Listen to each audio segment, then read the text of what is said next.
Hey everyone, welcome back to example CH.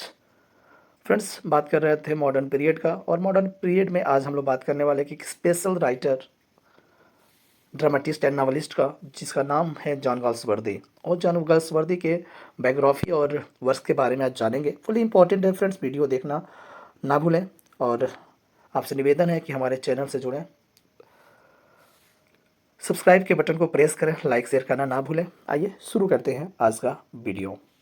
John Galsworthy was born on 14th August 1867 at Kingston Hill, Surrey in England. तो John Galsworthy की बात कर रहा है तो कुछ फैक्ट इसमें ध्यान रखना है। 14 अगस्त 1867, किंगस्टन हिल, इंग्लैंड। कौन? John Galsworthy. इनका डेथ की अगर हम बात करें तो 31 जनवरी 1933 में इनका डेथ हुआ था। ठीक है, 31 जनवरी 1933 को। His father name is John Galsworthy. इनके पिता का नाम जॉन गाल्सवर्दी था and mother name is Blanche Bailey. Blanche Bailey इनके माँ का नाम था और जॉन गाल्सवर्दी इनके पिता का नाम था। He was the son of wealthy London solicitor and property owner. Wealthy में एक धनी, लंदन के सॉलिसिटर में होता वकील के बेटे थे। कौन? John Galsworthy. And property owner, property इनका यानी फुल्ली स्टेब्लिश फैमिली में पैदा हुए थे।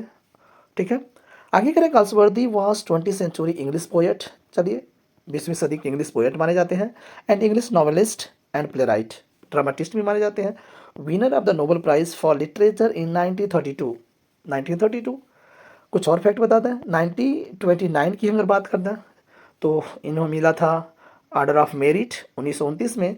और 1921 की बात करते हैं फ्रेंड्स, तो ये पेन, PEN, पेन का जो है प्रेसिडेंट इन्हें घोषित किया गया था 1921 में। ठीक है, आगे बढ़ते हैं। ही वॉज एजुकेटेड एट हारो एंड न्यू कॉलेज एक्सफोर्ड। यानी हारो में यह एजुकेटेड हुए थे, न्यू कॉलेज एंड एक्सफोर्ड में। His family was prosperous. पहले से ही बता दिया गया कि बहुत ही धन संपदा से परिपूर्ण था, वेल स्टेब्लिश था फैमिली उनका, with a large property in Kingston upon Thames that is now the site of 3 schools. बता रहा है कि किंगस्टन में प्रॉपर्टी, बहुत बड़े प्रॉपर्टी के मालिक थे, और थेम्स जो नदी है उसके अगल बगल साइट्स ऑफ 3 स्कूल्स के बारे में भी बताया जा रहा है। इस प्रकार मिला जुला करके फुल्ली स्टेब्लिश परिवार से बिलोंग करते थे जॉन गाल्सवर्दी। 1890 की बात बता रहा है। He was called the bar London's in but he never practice. तो उन्हें टू द बार बुलाया गया था कई बार 1890 में, लेकिन उन्होंने लंदन्स इन में बुलाया गया था कई बार, लेकिन उन्हें प्रैक्टिस नहीं किया।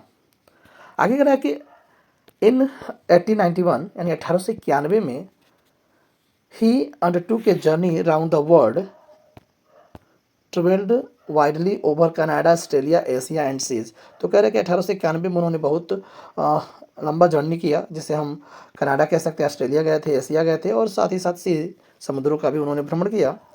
ड्यूरिंग हिज वायज, वायज मिस होता समुद्री यात्रा के दौरान, फ्रॉम ऑस्ट्रेलिया, यानी ऑस्ट्रेलिया से वायज के दौरान टू अफ्रीका, अफ्रीका को, he met the famous novelist Joseph Conrad.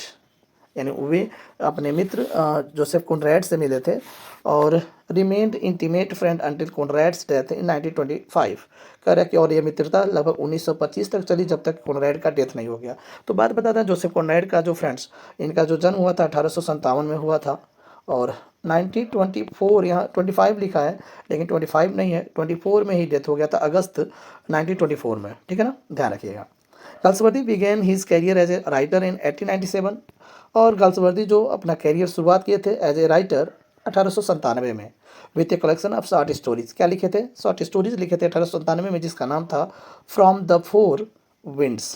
From the four winds, और पब्लिशिंग डेट वही था 1897। यह भी आपको ध्यान रखने की जरूरत है। John Galsworthy married Ada Nemesis Pearson Cooper in 1905। यह भी इंपॉर्टेंट है फ्रेंड्स।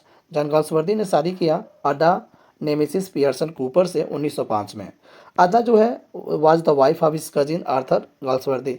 उनकी एक चचेरे भाई थे जिनका नाम था आर्थर गाल्सवर्दी, उनकी पत्नी थी अदा, और अदा बहुत ही खूबसूरत थी, इसलिए लंबे समय तक इनका प्रेम चला, और बाद में डाइवोर्स लेकर के 1905 में इन्होंने अदा नेमेसिस पियर्सन कूपर से शादी कर लिया। John Galsworthy was influence by Joseph Conrad, जो उनके मित्र थे, रिचार्ड जेफरी उनके भी मित्र हैं, और उनकी पत्नी जो अदा थी, इनसे बहुत ही प्रभावित हुए। कौन? John Galsworthy. Galsworthy literary career start with the collection of short story, पहले ही बता दिया गया था कि उनका जो लिटरेरी कैरियर शुरू हुआ था वो किसके कलेक्शन से, शॉर्ट स्टोरी कलेक्शन से, जिसका नाम था फ्रॉम द फोर विंड्स, और पब्लिशिंग डेट था 1897। Publishing under the pen name, और इनका जो पेन नेम था जॉनसन जॉन के नाम से ये लिखा करते थे, और he called it my first scene, और जो फ्रॉम द फोर विंड्स उन्होंने लिखा था उसको उन्होंने माय फर्स्ट सीन बोला था। कौन बोला था माय फर्स्ट सीन? तो जॉन गाल्सवर्दी ने बोला था, ठीक है, और जॉन सिन जॉन के रूप में वो लिखा करते थे।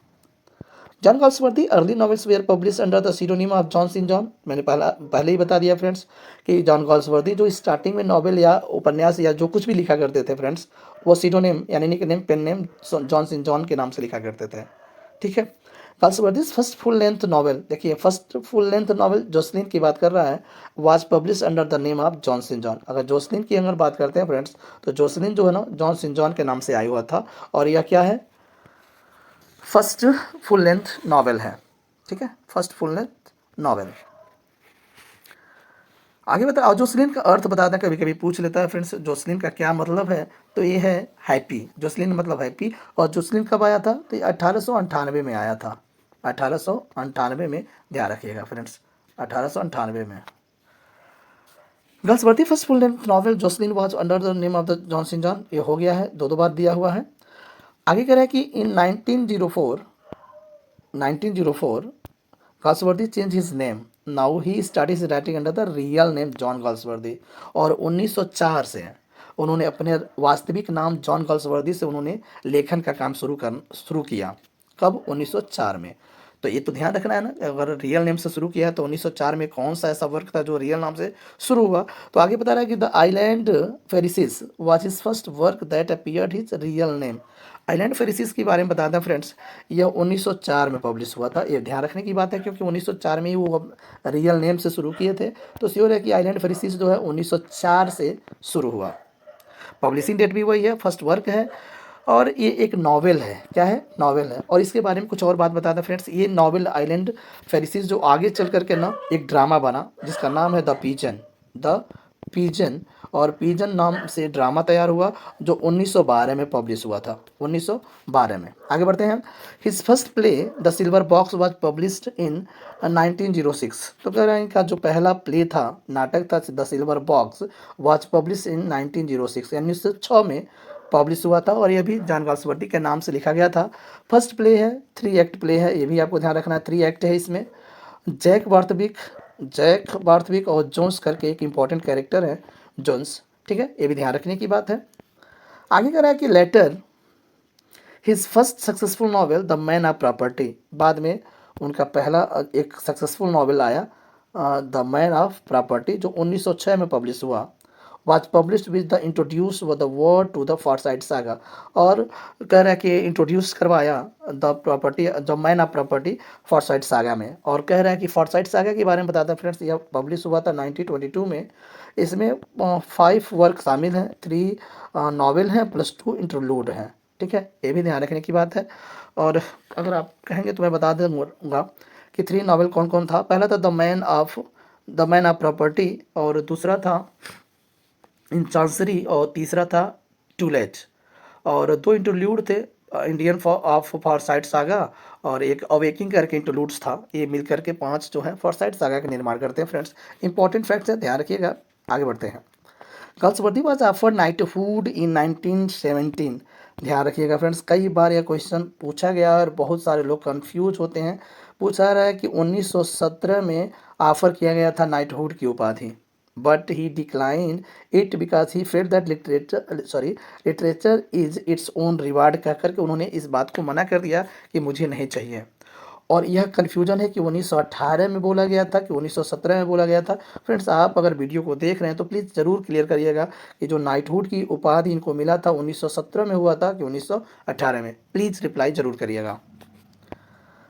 इन 1931 की बात कर रहा है, he was appointed Roman lecturer, ये भी एक फैक्ट है। कह रहा है कि रोमन लेक्चरर के रूप में यानी ऑक्सफोर्ड में रोमन लेक्चरर के रूप में अपॉइंटेड हुए थे 1931 में, 1931, और Romanes lecturer at Oxford appoint हुए थे जॉन गाल्सवर्दी।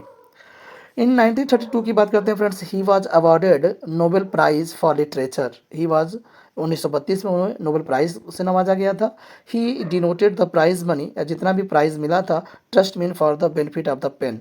और पेन का मतलब समझ रहे हैं ना, जो पेन एक संस्था था जिसे हम क्या बोलते हैं,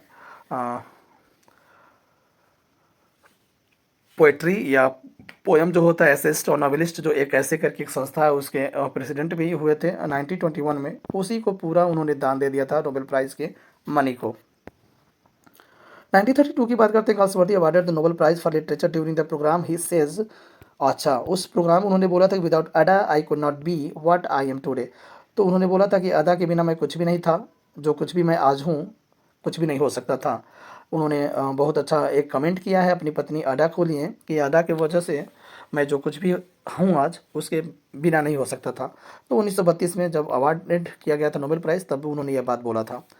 On 31st January 1933, as 65, Galsworthy passed away his residence London, England। अपने ही आवास पर उनका देहांत हुआ था 65 वर्ष की उम्र में, 1933 31 जनवरी।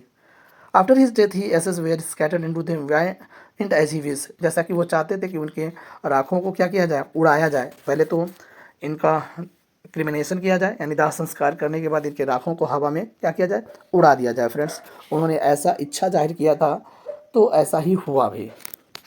आगे कह रहा है कि he died from a brain tumour. अच्छा, उनका देहांत किस वजह से हुआ, तो डाइड फ्रॉम ब्रेन ट्यूमर।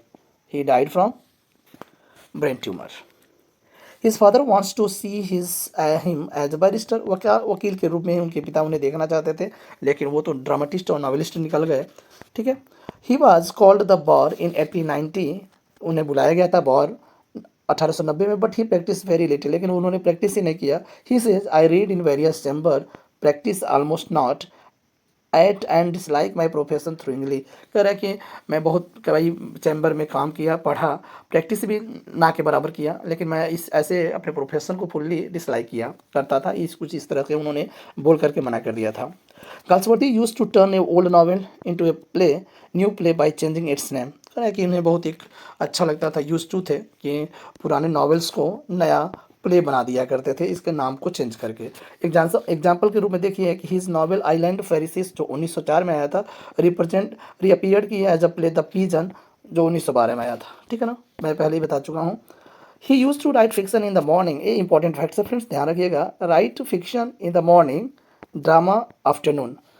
इनकी आदत थी फ्रेंड्स कि मॉर्निंग में यह फिक्शन लिखा करते थे, ठीक है, और ड्रामा जो था वो आफ्टरनून में लिखा करते थे। ऑल इज 30 प्लेज में be divided into 5 groups according to the subject matter.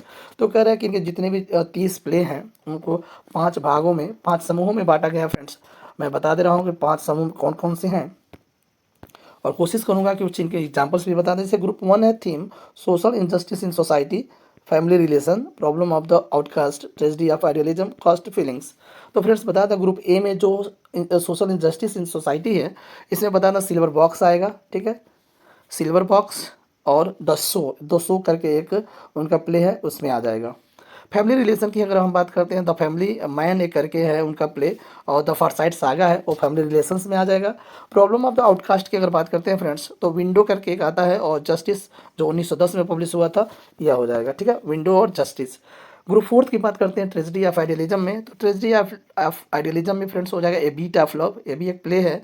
और द मॉब करके एक है, द मॉब भी क्या है, ट्रेजेडी ऑफ आइडियलिज्म के थीम पर बना हुआ ड्रामा है।